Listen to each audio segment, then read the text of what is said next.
হইতে পারে একদিন শুইব, সকালে আর উঠব না, চির নিদ্রা হয়ে যাবে। এই জন্য ঘুমের সময় আল্লাহর কাছে মাপ চায়া ঘুমান।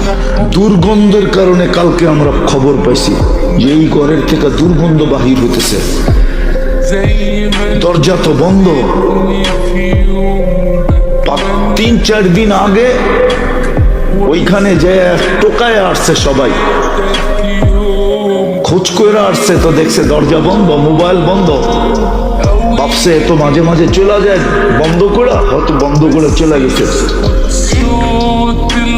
হয়তো কোথাও চলে গেছে বন্ধ করে।